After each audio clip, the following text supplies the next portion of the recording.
Hello, everyone. This is Sinema77, horror and cult film lover. I'm back with another movie review.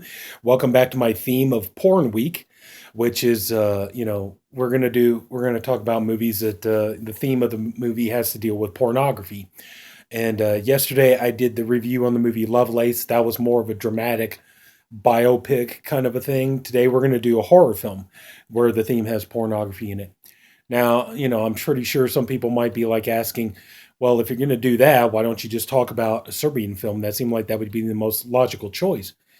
Well, a while back, before it even occurred to me to even do theme weeks on my channel or anything like that, I went ahead and I already reviewed a Serbian film. The video is already on my channel, and pretty much already said what I needed to say about that one.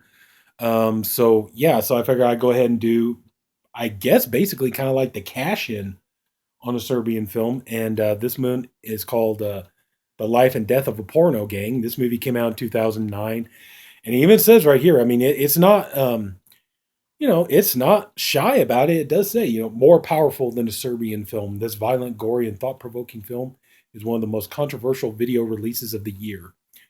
Um, I don't know if it's more controversial than you know, I don't know if it's more controversial than Serbian film. I've already reviewed this movie for the Body Bags channel. I just thought I'd go ahead and do it for mine. But hmm, like I said, I just don't really know if this movie would be more controversial than a Serbian film because I think in terms of like controversy and shocking, disturbing content, I think that Serbian film kind of has a little bit of an edge over this one because while this movie is disturbing, it has some gruesome ideas to it.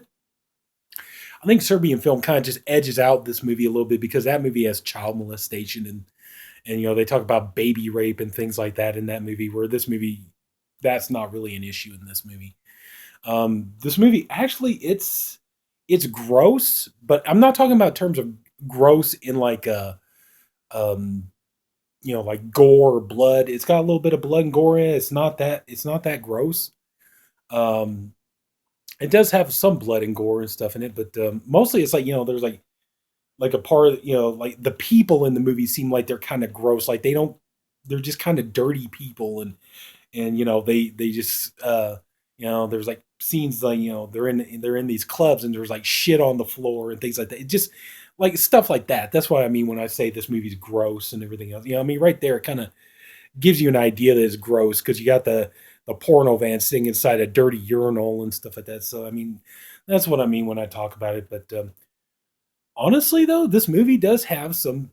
It has some interesting ideas to it. I gotta give it that. I mean, um, the story. Okay, the story is about a man named Marko, and he's kind of like your typical really pretentious young film student who, he has a burning desire to tell his stories on film and all this other kind of stuff. Particularly, he wants to make a horror film, and he comes from a family who has money and stuff like that. And his dad gives him money, and he's the guy's not, he comes from a privileged family, so he's not hurting or anything like that. And but his dad doesn't want. He's wanting his dad to give him money to go make a horror film. And his dad works like in advertising and stuff. So his dad gives him a job like directing commercials and things like that. But that's not what he wants to do.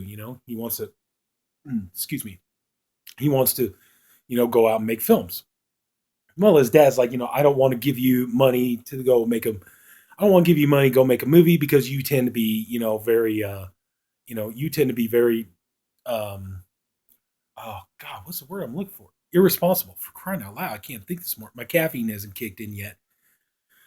Anyway, so it's like, you tend to be very irresponsible with money and I can't really trust you with that and everything else. And it's like, well, I don't know, maybe as a father, I guess you could teach him, responsibility by saying, okay, if I give you money, you're getting this much money. And if you can't make a movie within this budget or anything, you're SOL, buddy. No luck for you because, if you want to be a filmmaker, you can't be doing this thing of like, just keep blowing through money, and then just keep coming back wanting more and everything else. It's like you need to learn, it's like that's how movies work, it's like they give you a budget, you need to stick within that budget, and stuff. So that may have been a good lesson to teach him.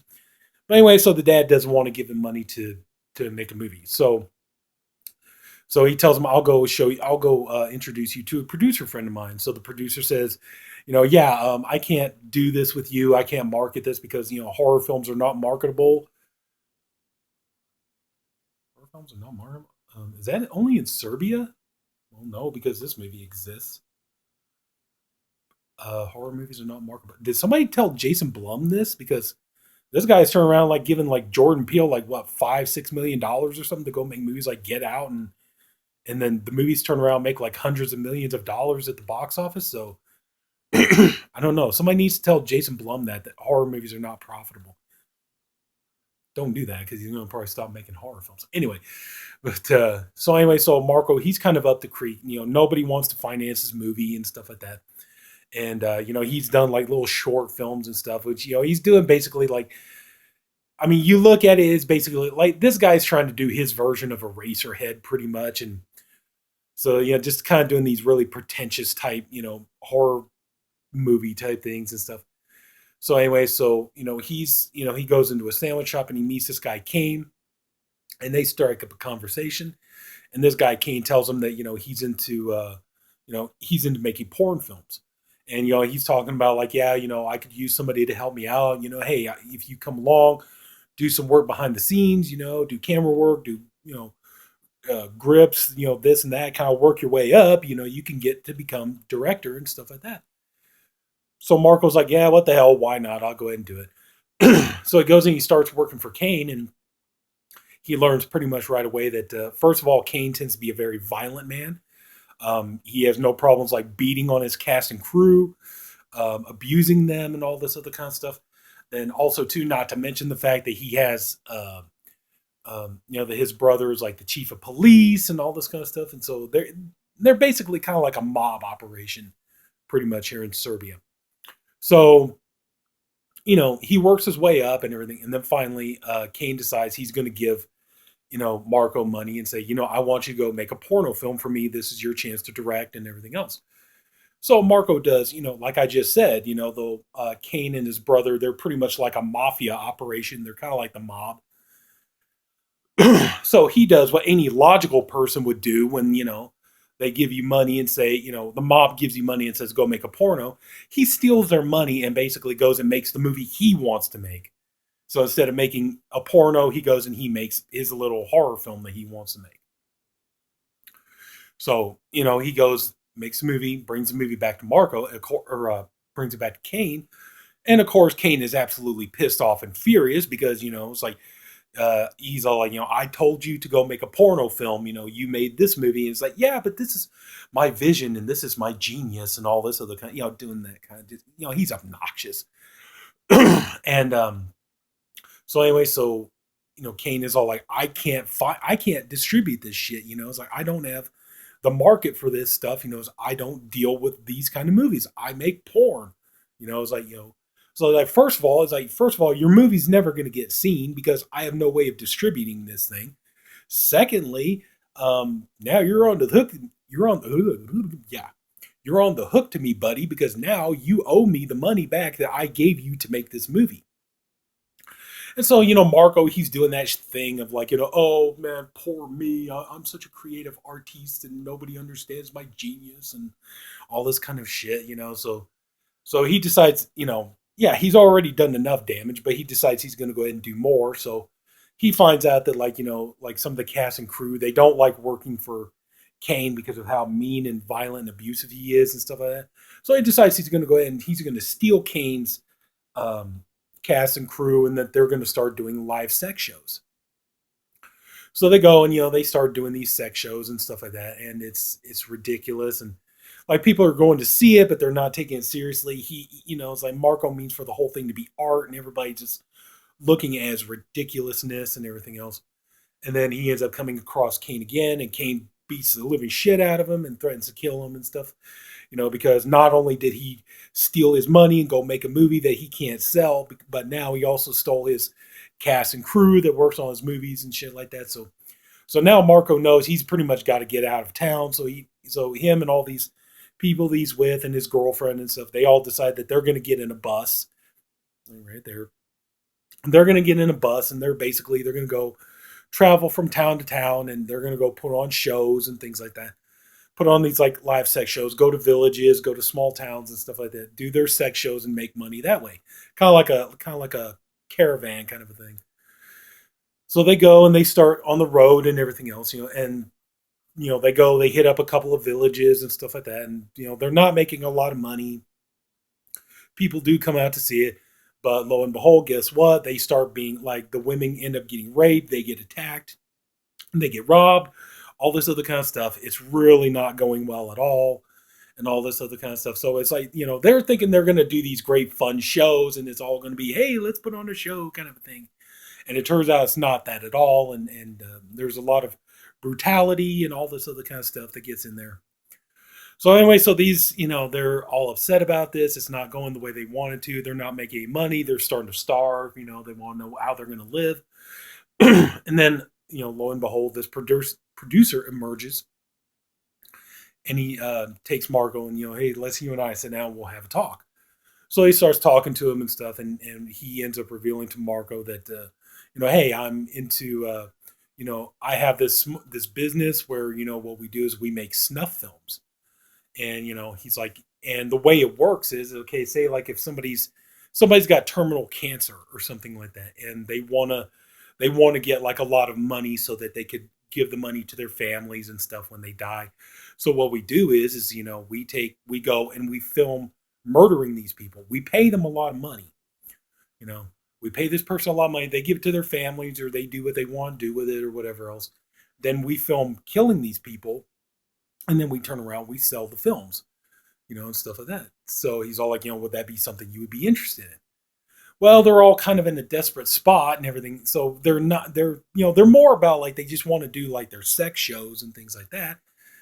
But they're kind of like, hey, it's like the cold hard reality of it is, we do need to, we need to do this, if we want to eat, if we want to survive and stuff like that, we need to do this dance. So they go ahead and they start, you know, they start doing this, they send this person or that person or whatever else, and they start doing these snuff films and everything, but they're still doing like their sex shows and things like that. So, yeah, but once in a while they do these, snuff films and things like that. And the thing is like Marko, he's starting to get into it because, at first everybody's shocked and appalled by the whole thing. Murder was never a part of their plan or anything like that. So, but Marko, he kind of starts getting into it because he's all like, "Oh, this is great because I can use my creativity to kill people and stuff like that." So he's happy with the whole thing. Whereas like you could tell kind of like his girlfriend and the other people in the sex troupe, they're not too into this whole thing at all, and they want to get out of it and stuff like that. And then just kind of like I don't know if it's supposed to be like karma or what, but it's like bad shit really starts happening to this group, and lo and behold, everybody starts kind of either they start leaving or they start dying or whatever else. And you know like his girlfriend, she wants to, she's telling Marko she wants the whole thing to stop and she's had enough of it, and but he's able to convince her to keep staying with him and all this other kind of stuff. But at the same time, kind of like everybody slowly, they're kind of all dying off one by one. Either they're being murdered or they're committing suicide or they're dying from illness or whatever else, and all this. So it's like this group is kind of dwindling down. They're all kind of running out and stuff. And then it finally, the movie's coming towards the end where basically there's a cameraman that works with Marko, and basically the cameraman pretty much gets hijacked by Kane. So pretty much Marko knows he has to go and confront Kane and get his friend back, and that's kind of where like most of your blood and gore comes in. There's kind of a violent showdown and stuff like that. And yeah, so pretty much. And then sorry, but spoilers, but at the end of the movie pretty much Marko is like, he wants this dramatic poetic death, so he and his girlfriend decide that they're going to commit suicide and do kind of like a Romeo Juliet kind of a thing, and they end up killing each other, and they die in each other's arms pretty much and everything else. So overall, like, I think the idea behind the movie is interesting. The idea of like, a sex troupe, or I mean, just a show group in general. I mean, you could have done this with like carnival workers or something, but I just thought that was actually a pretty interesting idea. The idea of here's a group of people that are doing shows and stuff like that. They're not making any money. They're being ripped off. They're being abused and taken advantage of and stuff like that. So they need a way to earn money, and so they end up start making snuff films. I thought that was actually an interesting, good idea for a movie. Uh, and okay, yeah, the actually I don't know, maybe like they could have made two movies out of this. I don't know, but but the idea too that that's actually an interesting idea into and of itself is hey, here's a filmmaker gets in with the mob. They give him money to make a movie.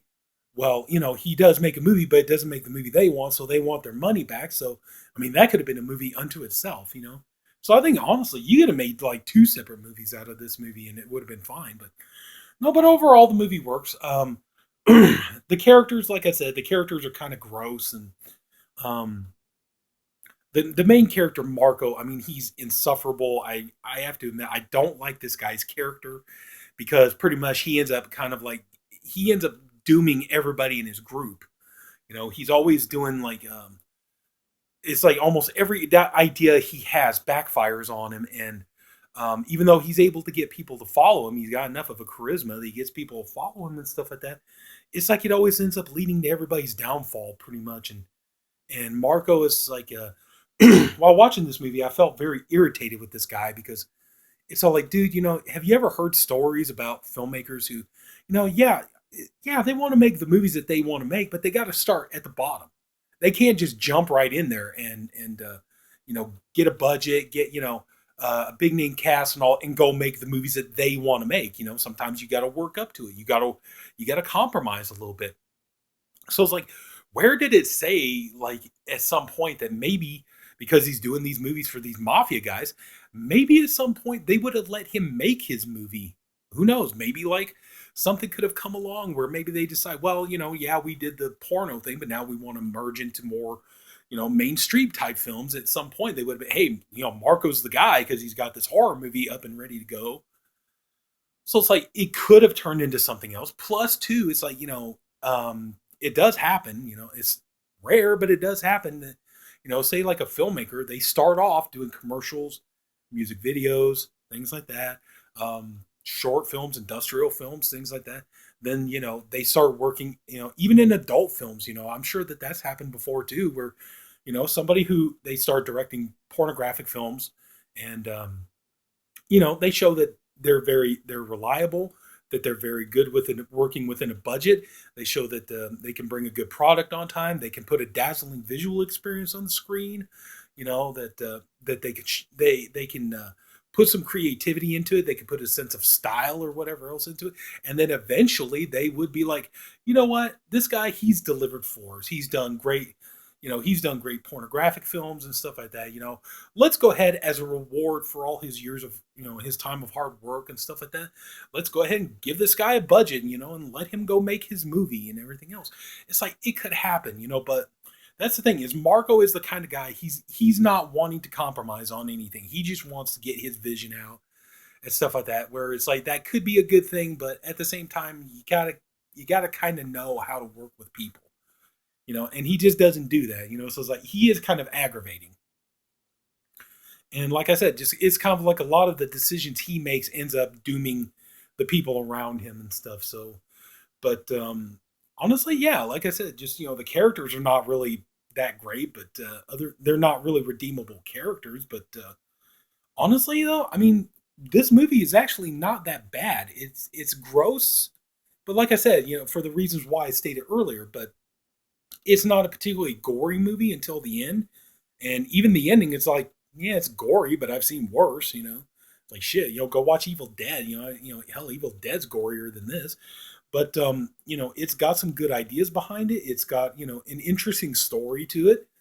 I think the movie's pretty decent. It's pretty well made, and it's like it does have, yeah, I could see like the whole shocking quality about these people who are going and making porno, or they're working in porn and stuff, but then they start making snuff films and everything. And so yeah, it's shocking from that kind of point of view. But like I said, just in terms of disturbing content and things like that, it seems like a Serbian film kind of has more of a little bit more of an edge over this movie. But actually, I would say if you find this, if you're into, it is extreme in some way, but give it a shot. It's not that bad. Like I said, just it's a little gross in some scenes, but other than that, it's not bad. But yeah, this movie actually too, it's a lengthy little film. It clocks in almost 2 hours long.